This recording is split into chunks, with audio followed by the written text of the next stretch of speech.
Oh, yeah, yeah.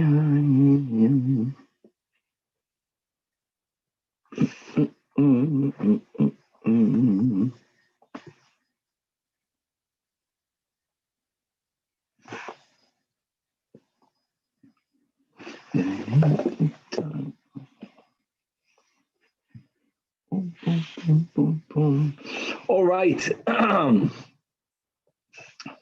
With the help of Hashem, we are learning Pesachim Daf Ches. It's the Chayis of Pesachim. It's a Hasidic Daf. We're going to begin learning that one may not do Bedikas Chametz, not to the light of the sun, nor to the light of the moon, nor to the light of a torch. And we'll suggest Al Pi Hasidis, what's the Chama, what's the Levina, what's the torch, and why it taka may not be used. It's the whole concept of that we have to do Avodah Dafke B'Koyach Atzmoi, which is a Yisoid in Hasidus Chabad. We have to use the oil of our own Neir. We're going to learn that when it comes to Havdalah, deer, a torch, and Avuka is mitzvah min hamufchar.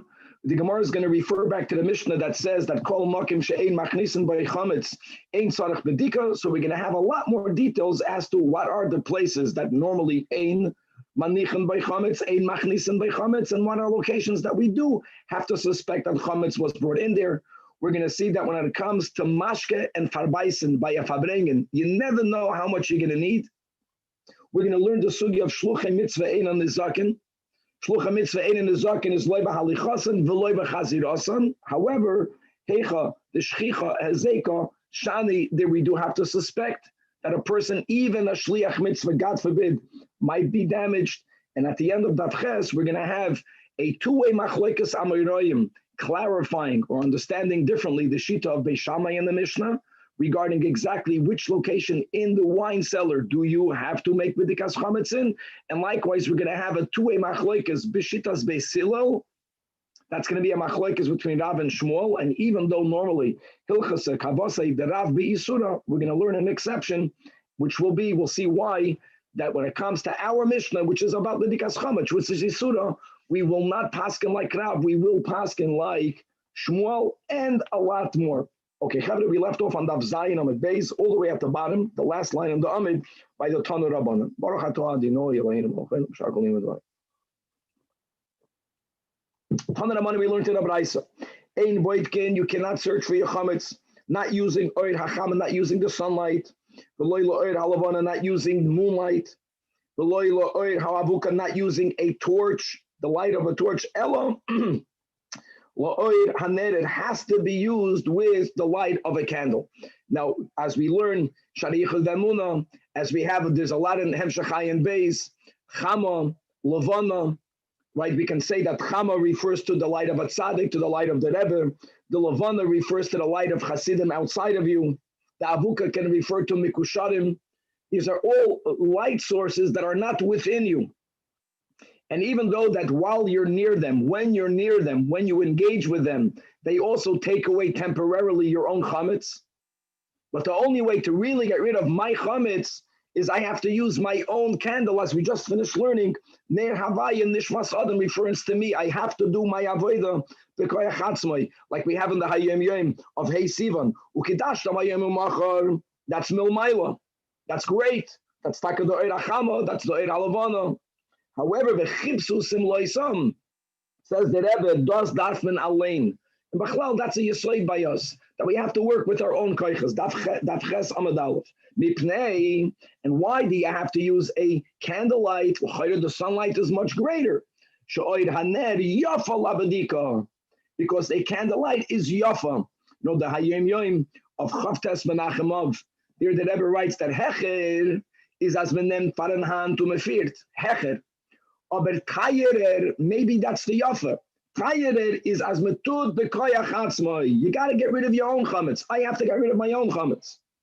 And now, as we had at the end of yesterday's shiur, v'afal pisha einaya l'davar, zecher l'davar. Shenemer, it says regarding the search for chametz, shivas yomim so'or lo yimotze b'votechem. So'or, which means 11, but it's referring to all chametz, may not be found. In other words, you have to find it. How do you find something? As we'll see, by searching for it. And as it says, Vayechapesh, this is in Parshas Miketz, That's Yosef HaTzadik searching for the Gevia.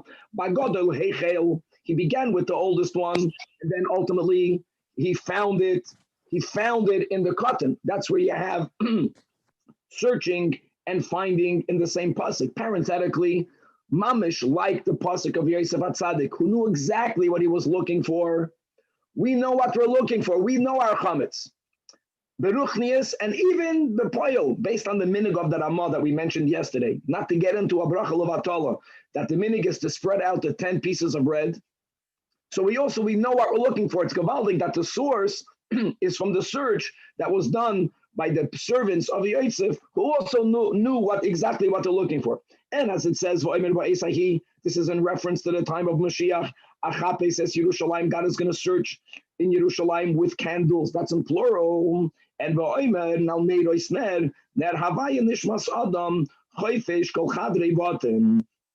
as yesterday we touched that God searches our innards by looking at our neshama. Here we could perhaps say that we have to search our chadrei batim by using the neshama that God gave me. I have a chelik elikamimal. Now, it's only a neir. It's a pintel yid. It's not a flame. It's not a torch. It's not to'er acham. It's not to'er alavana. But it's a lot more effective. Now, says the Gemara, when the Braisa is telling us that we may not use sunlight, exactly what is the scenario that you would have thought you can use sunlight? It would have worked, but the Braisa says you may not. If we're speaking about searching for potential chametz in your outdoor yard, in your chutzner, that can be. Why? Because you don't have to do b'dikas chametz there. So there's no need to tell us that you can't do it l'oir hachama. It doesn't have to be done. You never have to search for chametz in your yard. Why? Because anything that's out in the open, he's saying, quoting the words of Rava, because ravens are there. If there would have been chametz, the ravens would have gotten it. Maybe here in LA, the squirrels would have gotten it, or whatever chayas we have in our backyards. So there's no need to do b'dik at all. Ella ba'ach sadra, as we just came off Masechtas Eruvin. So you have these gazebos that are adjacent the home. They have a roof, but there are no walls. There, being that the ravens or the birds, they can't see down through the roof. So there, perhaps there's a possibility that there's some chametz. And here we're telling us that what? Don't use the sunlight, but that's also not true.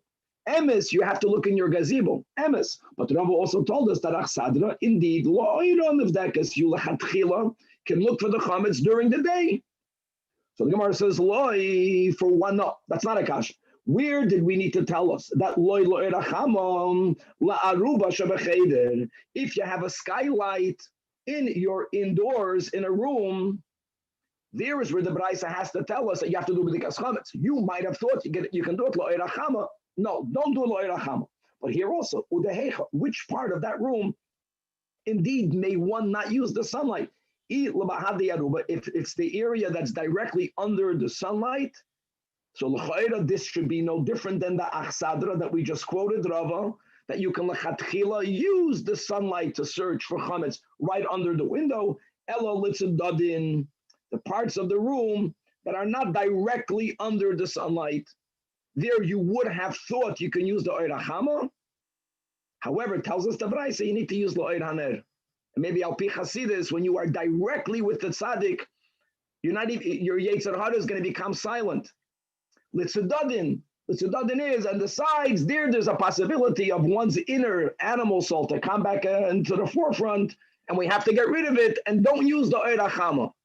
Do your own avodah.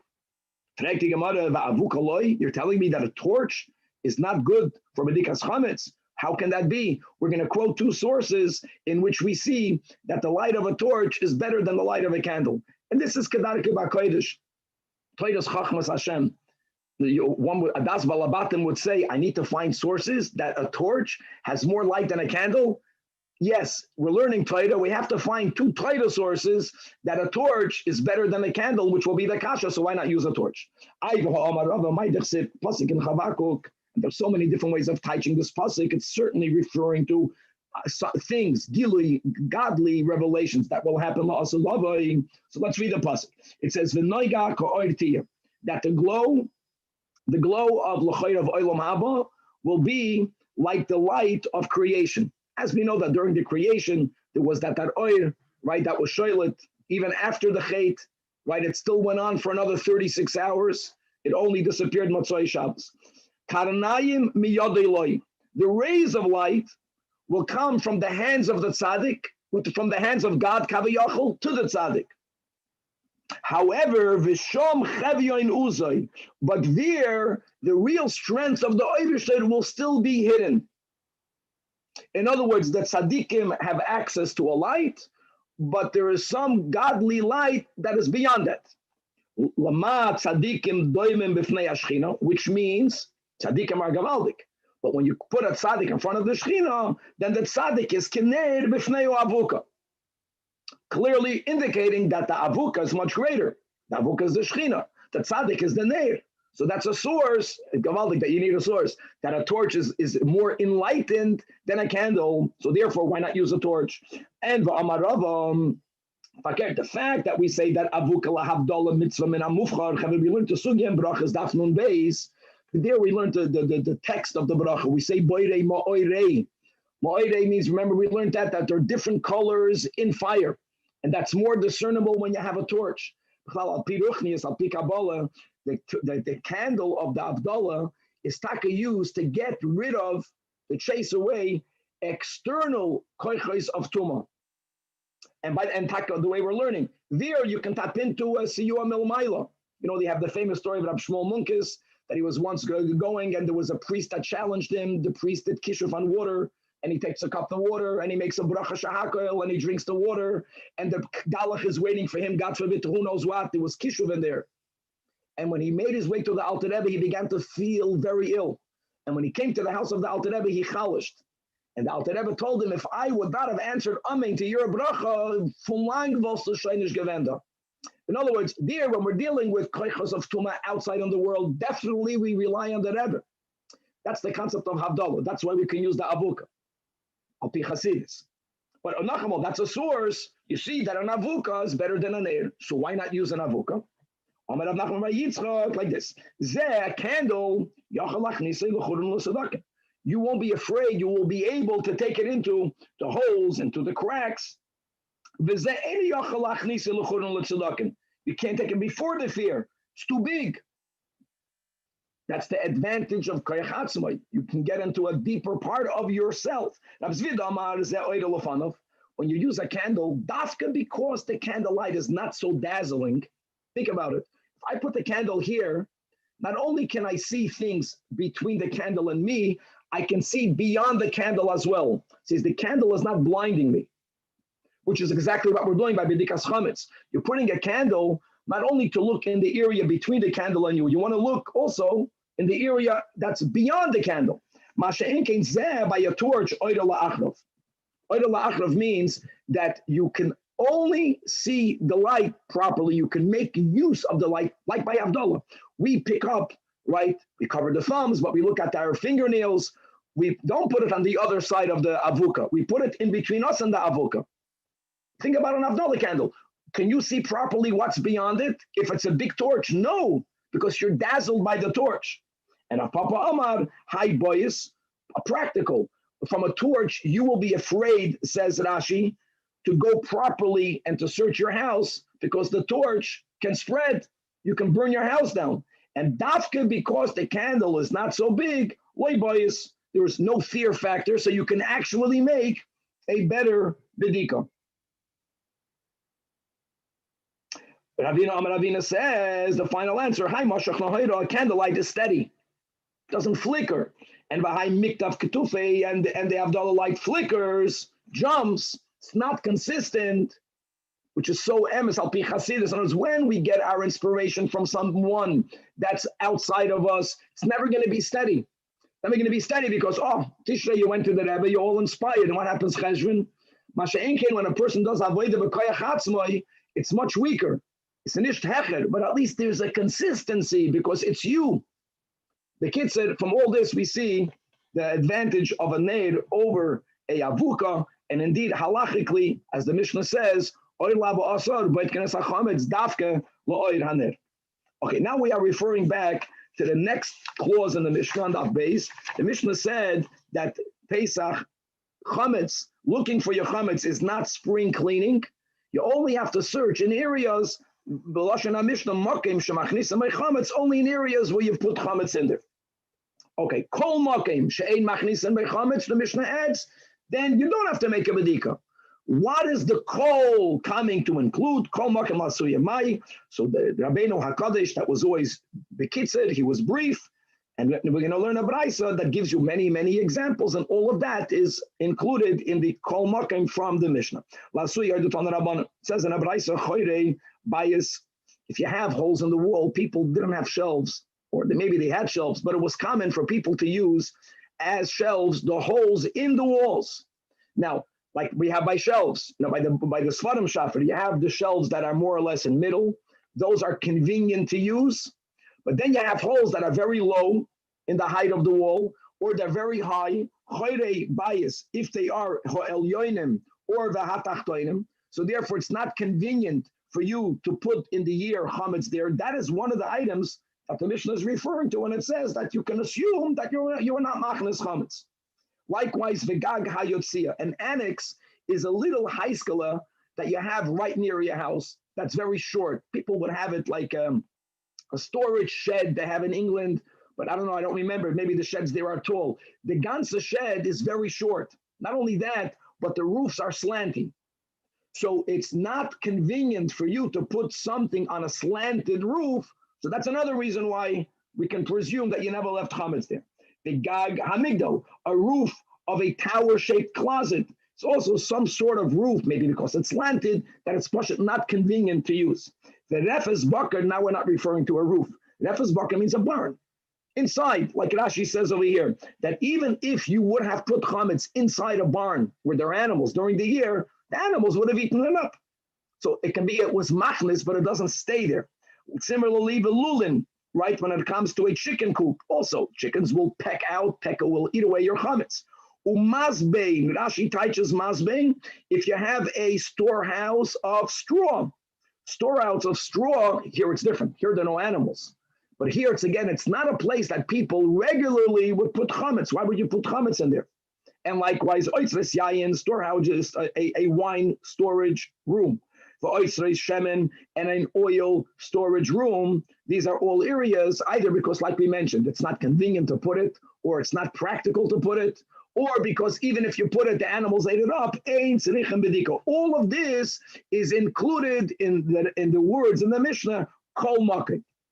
Now, a detail. Rashba, Goimer Rabban, Shimon and Gamliel says, Mita hachilekes b'toich habayis. Mita hachilekes is a practical metzias. They used to have beds. Some of the beds that they had walls on the sides, so you didn't have access to any place under the bed.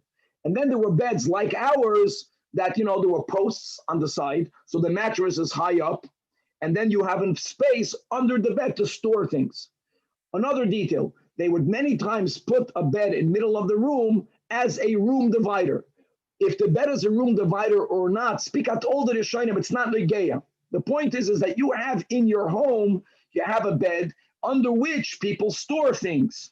So umafsekes means that there is a gap from under the bed until the top of the floor that you have access to, because there's no walls going down on the side of the bed.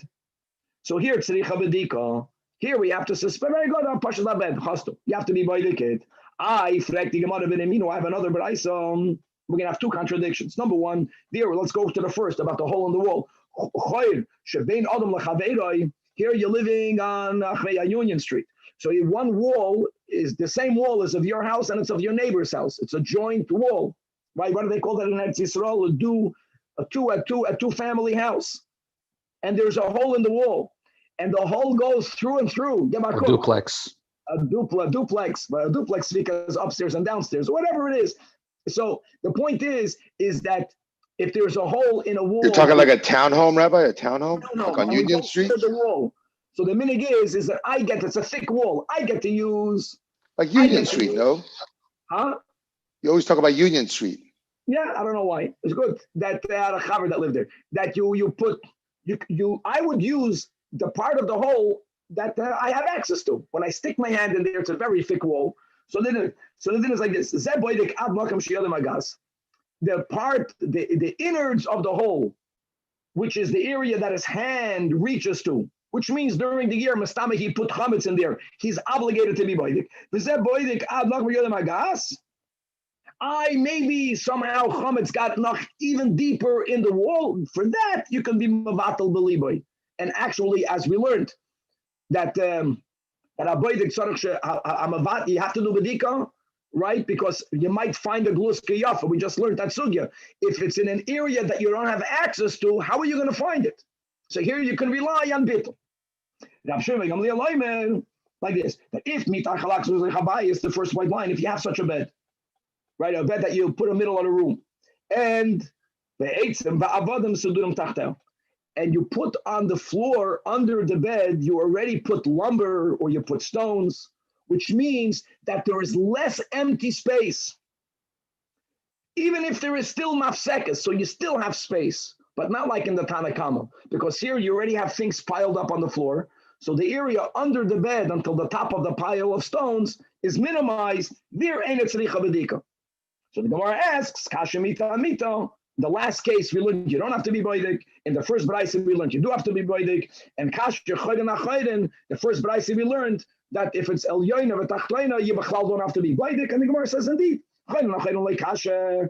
The first brayse that says that you need not even search in the holes in the wall, that's be'iloi v'tatoi. That's when the hole is either up very high, however you define very high, or it's in the wall very low, making it difficult for someone to use it, so you can presume that no chametz was put in there. And the second brayse says b'mitziyoi, the hole is in the middle of the height of the vertical wall, making it a convenient cabinet. Yes, you have to be baitik. Mita kasha, exactly as we explained. The first brayse that says you do have to look under the bed, that's because the migdalia means high. Because since the bottom of the bed is high up above the ground, which means that there is a large amount of space under the bed, so mistama you used it. The latter brayse, the Rashbag, is the mitatoi, it's very low, not because the bed is lower, but because you already used the under the bed area to pile up stones, to pile up lumber. So now you have much less space, so it's not convenient. Now, just laha'ir, that there is a concept that's brought down on the Alter Rebbe Shulchan Aruch regarding placing food under a bed. And until now, not that many people are aware of it. If a person places food under the bed and it stays there overnight, it's a sakana to have that food because a ruach ra shoira on that which is under the bed. With all of the modern day place shilos, what happens? You go on an airplane, can you put food under your chair? The guy in front of you is sleeping. That's not a bed. So here you see that even though that one should not place food under the bed because of a non-tangible ruach ra, but not everyone was cautious with that. Now, if you know that you never place food under the bed, then indeed, then you don't have to do b'dikas chametz. We're just giving as a klal. If you have a location in those places, the houses were so much smaller. The whole thing was one big room. People made use of all of storage space. So if there's a substantial space under the bed, so then as a klal, you do have to search for chametz. Even nowadays, if you have young children, it's a lot of it of common sense. If I have a child, he doesn't know that's ruach ra shoilet, you got to look wherever your imagination can expand to be like the child to figure out where he might have put chametz. Okay, then the brayse also said v'oitzres yayin, that wherever you store wine ain't tzarich bedika. Hold on, frag the Gemara v'hatanya oitzres yayin tzarich bedika. It's only oitzres shemen that ain't tzarich bedika. So answers the Gemara, very similar to what we said when we learned the Mishnah, mistapek. Mistapek means that if you have a wine storage in your house, that if you run out of wine during a meal, you're mistapek, right? You're going to get your supplies from that wine storage because it's nearby the location where you're eating. And like we learned, that it's common that a waiter who's going to go get the wine still has in his hand some food, and without the mindfulness, he's going to take his sandwich into the wine cellar. And as he gets wine, he might forget it there. Well, it's any wine cellar that you are mistapek to get wine during the meal, then you have to make bedika over there. Oibazoi, shemen nami. Same thing can happen with shemen. Why is shemen different? So the Gemara says, Gavaldik, shemen yeshkava. When you begin a meal, you know prior how much oil you will need. yeshkeva lachila, and it's highly unlikely that during the meal, mitamol, you're going to realize you need more oil. So you're not going to go there during a meal. Wine, fabrengen, you're drinking wine, you thought you're drinking X amount, you're going to end up drinking more. Yayin en kevel l'shasiyah. And similarly, Tani Rabchia Torah Braisa, that also oitzros sheichar bebavel ka oitzros yain beretz Yisrael b'mistapek. That in Bavel, where they used to sometimes drink beer, even though beer was the poor man's wine. But if the makim is that when you have a fabrengen and you're drinking beer, same concept. Then it's you never know before a meal how much alcohol will be consumed. You cannot foresee that. So again, if it's far away, if you run out of beer, you're not going to go to that storage room, then it's not a problem. But if it's close enough that you actually you replenish what you need from that location, then you have to be cautious that you brought the food from the meal and you left it there. So now we're going to go to other food types. Can you foresee before the meal or those that? By the way, Rabbi, I think we should point out that it's date beer, not our chametz beer. Very good statement. Yeah, because if you're speaking about the chametz dika beer, then what are you talking about? Yev make bedika, not make bedika. The beer itself is chametz, correct? The times of Chazal, the beer was date beer or other types of beers that they in themselves were not chametz. The chashash is that you left chametz from a meal in that storage house and you forgot it there. Amar Rab Chizda, they dug him a fish pantry. Ain't tzarich bedika. We learned in another brayse, yes, tzrichen bedika. This is gavaldik, loy tzricha. Large fish is not used for a fabrengen. You know how much fish you're serving. But zutre, herring, yeah, your farbaisin, you never know how much farbaisin you need. Anything that you nash on, you cannot foresee. You thought you're going to have that amount of farbaisin, and then you'll need it more. Amar Rabba bar Barhuna, Bei milchi, a storage house of salt. Ubei kire of wax. Wax is what they used for candles. So sarich bedika, again, you never. These are items that you don't have foresight, and there's enough a possibility that halacha says, "Upa, you might have left chametz there because you went to get some more of this during a meal." Beit Tzivi, a wood storage house. Ubei tamari, a date storage house. My dates, amamash farbaisa. Sarich bedika. Very good. We learned in the Braisa that there's a scenario where even though theoretically you would have had to be boidik inside a hole in a wall, but you don't have to do that because of the danger. So let's figure out where is there a scenario that without the sakana reason you're mechoyev to do bedika. What is this sakana? We're going to have two approaches, and that justifies you not having to make a bedika. So what's the case? My sakana, that my sakana is akrav. That if you have a hole that you suspect that there might be a scorpion, don't stick your hand in there to make bedika. If that's the possibility, so then you're not even mechuyev to make a bedika. Because if you are afraid to stick your hand in a hole in a wall, then you can assume you never put chametz in there because you would have been afraid of an akrav. Someone says no. What happened is that the hole, when the wall was standing, you were not afraid that the scorpion would go into that hole. And yes, you use that for storage. And therefore it's possible that you stored there chametz. What happened here was, the wall collapsed. Now that the wall collapsed, like Rashi says, in the ground, in the pile of rubble, that is where you have scorpions. So here you don't have to do bedika because of the danger. So the Gemara says, if the wall collapsed and you have a pile of rubble, and there might be chametz under the pile, you need the sakana reason not to be obligated, even without the sakana reason. The hot tanan, guys, this is a Mishnah that chametz enough for all of mapoilas. We already mentioned this, right? Tashbisu means to eliminate. Now, lechatchila, we don't eliminate by piling rocks, rubble over chametz. But if it already happened, harehu kum avoid it's already eliminated. So even if there would not have been a sakana reason, you don't have to search for chametz under a pile of rubble. So the Gemara says, no, let's qualify that Mishnah over there. If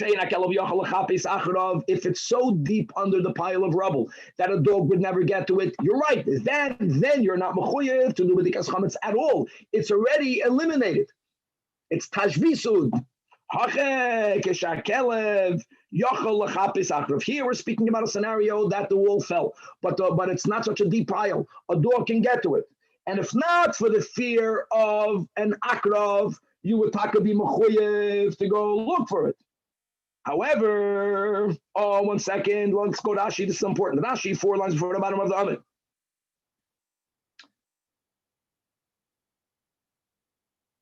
That im nafal being in a mechayv nois and lived like as galo avonim el lamarasayin.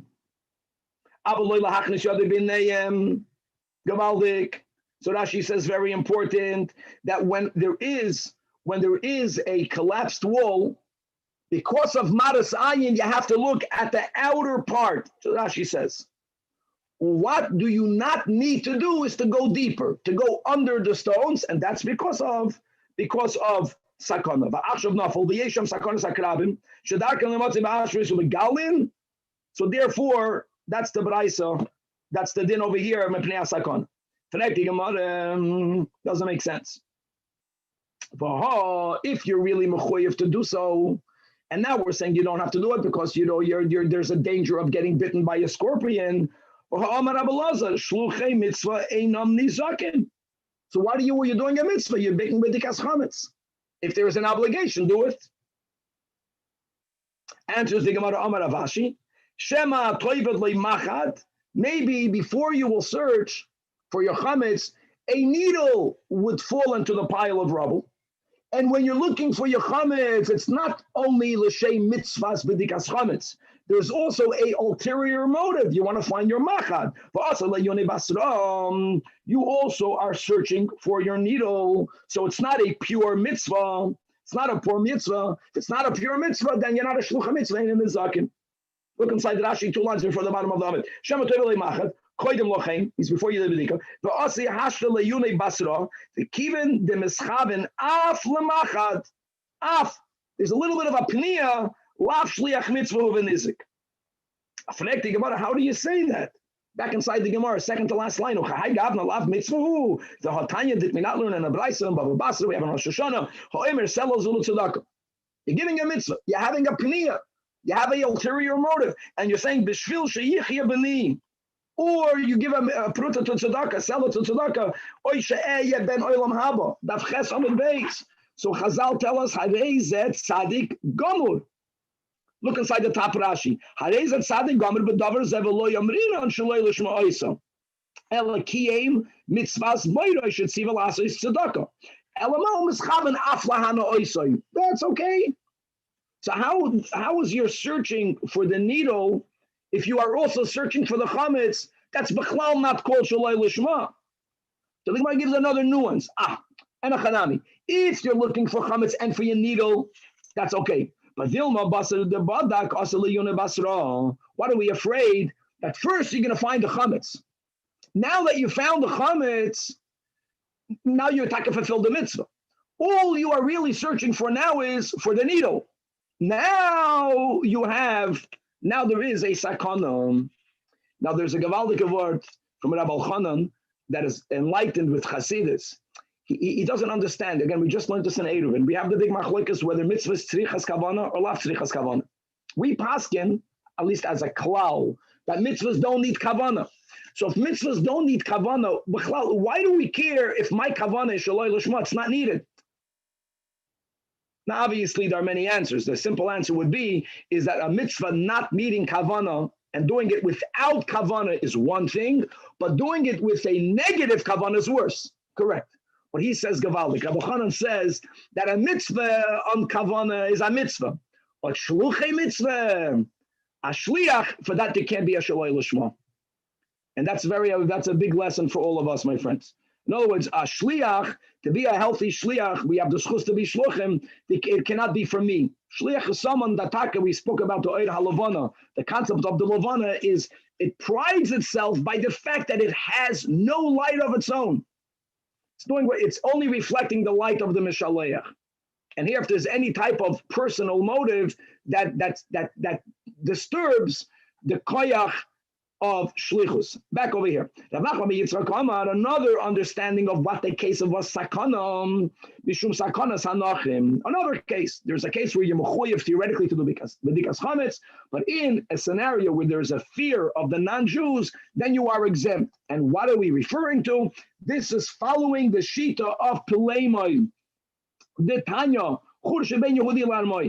if there's a home, union house home, one side lives a Yid, on the other side lives a non-Jew. In the example here, you have a Aramean. So for Tanach says, even though both of you guys share the hole, you are responsible for that part of the hole that's closest to your house. How deep? As deep as your hand can go. And Bahashar, which might have your chametz, again, since you can't get access to it, it's enough to be mevatel b'limay. No, don't search the hole at all. It's a hole that goes through and through. If you're going to search, your neighbor, the guy, will see you searching. Don't do that because there's a danger. What's the danger? The danger is that the guy will accuse the Jew of practicing black magic. So then you should not be allowed to use the hole to begin with. In other words, if you say that when the guy notices you're using up that hole, he's going to be choshed you to be doing kishuv. So then Chazal should have says that if the guy can see into the hole from the other side, don't use it at hole. So the Gemara says, no, the guy is not going to suspect if you used your hole to store up his bread. He's not going to suspect that you're doing kishuv. But at night, when you go with that candle and you start searching, that up looks like kishuv. When do people use these holes? Your mama. When it's during the daytime, there is light in there. It won't occur to the guy that the Jew who's using that hole to store things is doing kishuv. But if the guy will see through his side of the hole that you're going with a candle and you're making a search, it's at night, and you're using a candle. So therefore, and there were many times for many hundreds of years that if you were suspected of being a witch, they would burn you, they would kill you. So you don't do b'dikas chametz. I hear again on that kasha, you're doing b'dikas chametz, you're mechoyev to search because the hole is not too high, the hole is not that low. You're telling me don't search because you might be suspected, accused of practicing kishuv. So before we had, right, the answer that a needle fell in. If not for the needle in the sugya above, then the scorpion would not bite you. The very important thing what we're learning now. If the hezek is coming from a non-human being, if the potential hezek is coming from a human being that has an amount of choice, here it's a bigger danger.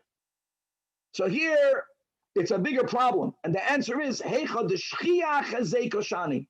bigger problem means that since the possibility of your neighbor accusing you of doing kishuv is something common, and his power, because of the choice that God gave, and by the way, the Goyim are commanded to keep the Sheva mitzvahs, which includes not to murder, not to hurt. So because of their freedom of choice, their potential of hurting you is more than a scorpion that is completely under hashgacha pratis. And if you will be doing a mitzvah, not looking for your needle, you'll be protected. It's amazing. But here, you're doing the mitzvah b'dikas chametz lishma, you're not going to be protected from another human being. Think about that. As it says, where do we find this concept? Gavaldik, that Hashem tells Shmuel to go anoint David HaMelech. Shmuel tells God Almighty, I'm going to go anoint David HaMelech. If Shaul is going to find out, he's going to kill me. Now hold on. Shluchim mitzvah in the zaken. And you know what God tells him? Okay, so camouflage. Make believe you're taking an animal to offer it as a carbon. Shaul won't know what you're doing. Is the Haraya, hold on, Shluchim mitzvah in the zaken. The answer is that the king, Shaul HaMelech, had he found out, so the possibility of him harming Shmuel was shchicha hazeka, and by shchicha hazeka, you are not protected from a human being. You're not protected from the shluchim mitzvah ein on the zaken. Vayemer Shmuel to God, Eichelech, B'shama Shaul, Vaharagani, and Vayemer Hashem, and Achanami. You got to be careful. Hide it. Eglas bakar tikach biyodecha. That's a gavaldik haraya that hecha the shchicha hazeka. Again, the emphasis is from a person. Because if not, the Gemara could have said it before by the akrav shchicha hazeka. By the akrav, we did not say shchicha hazeka. We only said is that if you already did the mitzvah, now you're only looking for your needle, now you're not a shliach mitzvah. Okay. Bo minei, guys, the last narrow line in Aches Amud Beis. Bo minei, hani b'nei beirav. Beautiful. Rashi, 10 lines from the top of the Amud says that whenever you have b'nei, not beirav means yeshiva. B'nei Rav means Talmidim hatzrichim l'Rabbim. Kinderlach. That goes to all of us. We need our Rebbe. So the Talmidim, right? These young Talmidim, the Daida, the Baga, the dormitory, right, was on Troy Street. The Zal was in the Baga means in a valley, in a plain, dark, night. And these are good Bachrim. They needed their Rebbe, their need to their Rebbe inspired them to learn more. They didn't first at sunlight and wake up and go to yeshiva. They woke up when it's dark. They would come to the yeshiva when it's still dark. They would want to stay there, learn after the Seder. They would go home when it's dark. What did we learn on Daf Beis? That la'olam yikanes b'chitoiv, v'yetzei b'chitoiv, right? We also quoted Tosfos that one of the issues is the mazik, and Rashi says list them. So the question is, ma'o l'meisei kadma? Could they come early when it's still dark? First white line. Or also, can they depart after it gets dark? Right? Lebeirav. So Amar Lahu, Rav says, Nesu, let them come when it's dark. They can come early. There's a sakana, Aliyah al savarai. Aliyah al savarai. So here we find another nuance that shluchei mitzvah einam nizakim, especially if you're connected to your Rebbe. If you acknowledge, like Rashi says, that you are a Talmud that needs your Rebbe, then the Rebbe has the koyach to protect you from damage. Now, the Rab first answered that they can come early because they're coming to learn. So that's coming to do a mitzvah. What about departing late? Nezel mai. Now, when they're learning late after the Seder, after it's dark, that's a mitzvah. But now that they finished learning, they're going to sleep. Amar lahu lo yadanu. Rav says, I don't know. Says the Gemara, Itmar Amar Rabbi Lazar, shluchei mitzvah einam nizoikin, loy b'halichasan v'loy b'chazirasan. Ubemela, they can also go when it's dark. The yeshiva bachrim. Gewaldig. Now, Kiman, Rabbi Lazar, is the Chanamoira. So he based it on whom? Was Rav also? Rav didn't say it because Rav was not aware l'chura at that time of a Tana. Now, the Mishnah is everyone knew, but as we'll see, there was a Tana, Isi ben Yehuda quoted in a Braisa. Rabbi Lazar knew that. Keman ke Haitana the Tanya, Isi ben Yehuda Omer, that klape she'omra Torah, regarding that which the Torah says, that in Parshas Ki Sisa, that when Yidden are going to go up Aliyah's regel, v'lo yachmoid ish es artzecha, no one is going to desire your land. Now, the literally is that, they're not going to break in there. They're not going to move the boundary to make your property smaller. So it says, Isi, it's much more than that. That God will protect us, meaning that during the time that we were going to the mitzvah of Aliyah's regel, if my animal was out there in the meadow, ein chaya mazikasa, no beast will harm my animal. Well, Yachmed Ish es Artzecha is much more than only Ish. It's even Ish that we mentioned that has Bechira. For sure, animals. If my chikalach are picking in the ashva, a weasel won't be mazik the chickens. So says the Gemara of Halid Varim Kalvachaymer. Uma elu, right? Shadarkam lazik. That's the minhag ha'olam. If you leave your animals unattended, if you don't put the chickens in a coop, in a protected area, they're going to get harmed. Nevertheless, a nizakin. So b'nei adam, we're going on a different angle. People, the person getting damaged, not from a person, but the person getting damaged. She'ein darkom lazu, guys. We had this, I think, in Shabbos, because people have a neshama. We call that a mazel, the level of chaya. My mazel protects me. Allah has kama v'kama.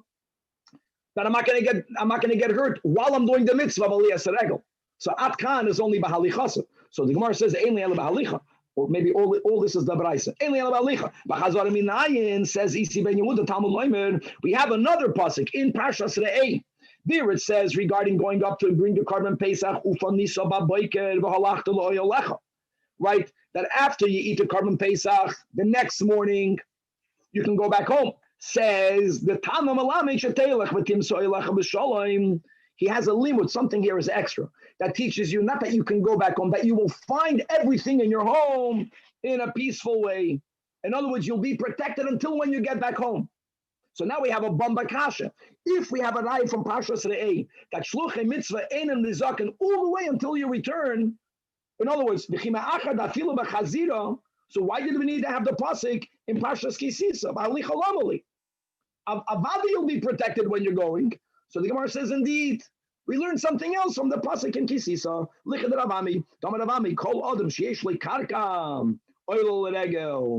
it says, when you go up, for you to have the chiyuv to go up, you have to own land. Which is exactly what we learned right on Daf Gimel Amud Beis. On Daf Gimel Amud Beis, right with the Tana, Rabbi Yehuda ben Beseida, when we spoke out to Tosfos, why was he not there? So one answer was because he lived in Chutz La'aretz.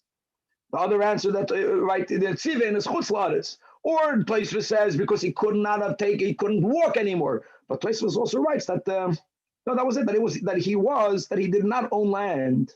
The first answer in Tosfos based on what we learned on Daf Ches Amud Beis. Okay.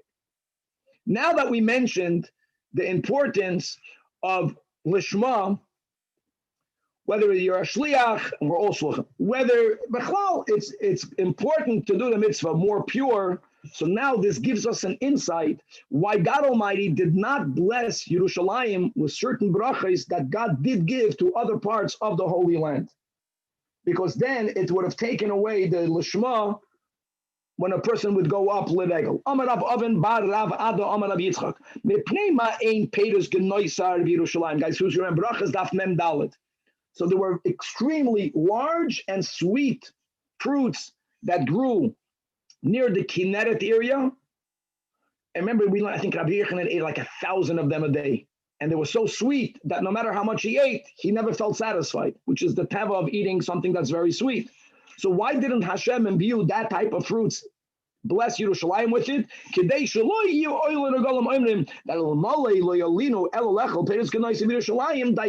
Person would have says, if only for these fruits, dayenu. We don't want anyone to say that. And then Nim says, Aliyah shaloi lishma. Likewise, why don't we have them in Yerushalayim? Same thing. Nim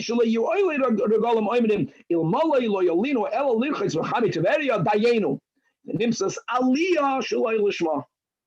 Now we just mentioned the difference between a mitzvah, between a shliach. I want to suggest the following. The whole theme of Tanya Perek Lametes, Tanya Perek Mem, about the Parcha Le'ela. A mitzvah, the Alter Rebbe says, Lishma and Chasidus is not the same Lishma here in Nigla. There in Chasidus, we're speaking about Lishma of you having Kavana, Avos Hashem, and Yiras Hashem. The mitzvah, the Alter Rebbe says, Hamaisa Hua Ikir. But in order for that, look at the words, in order for the mitzvah to have an Aliyah, as we learn, in order for the mitzvah to be Parcha Le'ela, you got to do it with Kavana, you got to do it Lishma. So here we see if you would take away the Lishma, so your Aliyah would not happen, and Aliyah cannot happen, Shaloi Lishma, perhaps, might it. Now we're going back to the Mishnah. So we established that we knew that someplace in the Marteif, as we learned today on Amud Aleph, in the part of a wine cellar, that if you run out of wine, and it is there that you get wine from during the meal, and maybe you'll forget bread there, we have to make bedika. So the flow of the Mishnah doesn't go. The Mishnah says if you in a place where you don't put in chametz, you don't have to do bedika. So thinking about a marteif, the Mishnah begins to explain about where do you have to do bedika. Whoever spoke about a marteif. So the Gemara says, Hachi Kamar. That is the words that we have. Now what we have to now, so to say, insert in the Mishnah based on the klal that it's a makim she'emachnis meichametz. Ubameh omru shtei shurois b'marteif. So for that, the Mishnah answers, because there is a marteif that's far away from your house. Even when you run out of wine, you don't go there during the meal. But there is a marteif that b'makim she'emachnis meichametz. What marteif is that? Dim mistapek. The wine cellar that you use to supply yourself during a meal. But even that marteif, you're not going to krich into the end of the marteif to get your wine. So here we have the machlokes b'shama and b'silo. When we learned the Mishnah, we referred to the Gemara, so now we're learning the Gemara. And as we mentioned in the introduction, that there is a machlokes amoraim b'shitas b'shama, there's a machlokes amoraim b'shitas b'silo. B'shama yoim them shtei shuras. Right? One of the words exactly of b'shama. B'shama says b'shuras al pnei kol hamartev. the 2 rows over the entire front. What does that refer to? So if someone has pictures, with pictures it's mamish, it's easy. Amar Rav Yehuda, it's 2 rows. Here we have in the picture that's on the screen, there are rows that have 4. Every row has 4 madregas of wine, 4 barrels, one on top of the other. So it's 2 entire front rows. Rabbi Yechanan says no, that the shamish, the waiter will, we need the next picture, will never go to the second one. Beishamai means shura achas kemin gam. It's like a langochav. He either is going to take the wine from the one that's in front of you, good picture, or from any barrel that's on the top, even if it goes to the end, to the depth of the storage house. See, at least each one of these barrels have nothing blocking it. So you have to be chayish that maybe over there he left his bread. Says the Gemara, Tanya Kavas Rav Yehuda, and Tanya Kavas Rav Yechanan. Tanya Kavas Rav Yehuda, Beishamai Oimrim Shtei Shuras Alpnei Kol Amartev. And Vishtei Shuras She'amru means Min Ha'aretz Va'at Shmei Koira. So it's the 2 outermost rows from the ground until the ceiling. Tanya Kavas Rav Yechanan, Shtei Shuras Alpnei Kol Amartev. It means Chitzoina. It's only the outer ones. The ones, 1 row is the one that's seeing the door. That's the one closest to you. And the other one, the Elyahu is Royas HaKoira, is the one that sees the roof. Shelafnim haimenu v'shelamat haimenu, according to Beishamai, ein tzarich medika. Same thing now with Beis Hillel. Beis Hillel says the words shtei shuras hachitzoiniyos. They're 2 outer rows, which are the uppermost rows. What does he mean? Nachamala machlekes. This machlekes is between Rav and Shmuel. And here we'll learn one of the exceptions where we will not paskin like Rav, even though, like we mentioned, normally hilchas kerav be'isura. Amarav, it means, guys, pictures, el yoina ushalamat yemenu. Right? So it's gavaldik. So only the front one, and not like Beishamai, the first sheet of 2 rows, only 2, not 2 columns, only 2 rows of wine. Because when you need to get wine, how would you get wine from the bottom barrel? Very good. The truth is, you can argue, how would you get wine from the second to top one? Maybe the top one is empty, because when you start emptying out the barrels, when the top one is empty, you go to one underneath it. So it's only those 2, the top one and the bottom one. Shmuel says, Elyahu v'shelofnim imenu. Right to the picture. Not the one on top and one on bottom, but one on top and one deeper in. They both have to be on the top. Like when you get wine, if the one closest to you is empty, where is the next go-to? That's the machlokes. Shmuel holds the next go-to is not going down, but going deep. Now, my Talmud Rav, this came from them being medayik in the lashon of the Mishnah, because the Mishnah uses the words chitzoniyos. According to Rav, they're both chitzonios. None of them are in. It says Elyahu. Elyahu means it's the top 2 and not the one under the top 2. To exclude the rows beneath the first top 2. Shmuel that said my tama, because Shmuel was medayik on the words top. According to his, it's taka both top. According to Rav, it's not by Shmuel, it's both in the top. It says chitzoina. Chitzoina means it's not all the way deep. To exclude the row behind the 2 innermost rows. Says the Gemara like this, that Rab Chia had a braisa that spoke out, obviously was speaking about Shitas Beis Hillel, because Beishamai b'makim Beis Hillel is not even a Mishnah, Kavasei derav. So we had one braisa that spelled out the Mishnah, Shitas Beis Hillel, the way Rav explains, but v'kulu tanoi tanu Kavasei d'Shmuel. There were many other braisas that when they recorded Shitas Beis Hillel, more elaborate kedarkei of a braisa than the Mishnah, it was the way Shmuel explained it, and therefore the ilchas hakavosei de Shmuel. It is a very important klal. So yeah, Rav and Shmuel. So by Yisura we pass like Rav. By Medvar Mamurim when it's Rav and Shmuel. But if we already found in the times of the Tanoim, and there we have the majority of the Tanoim sided with the way Shmuel understood Beis Hillel, here we make the exception and we paskin like Shmuel and not like Rav. God willing, to be continued. Good. Thank you. Rabbi, it says here that that most Rishonim actually paskin like Rav in this case, not like Shmuel, and they don't even have the girsa of this Kula Tanoi Tanu Kavasei. So we have that and the Mercedes Ashas on the side. We call our place the Pasuk Kirav Muchach Begirsasam. Because if they would have had the Girsa in our case, that's what I was pointing out. If Roif Tanoim, if there were many Brises that spelled it out like Shmuel, they would not be able to pass like that. Let's see that Girsa. All right.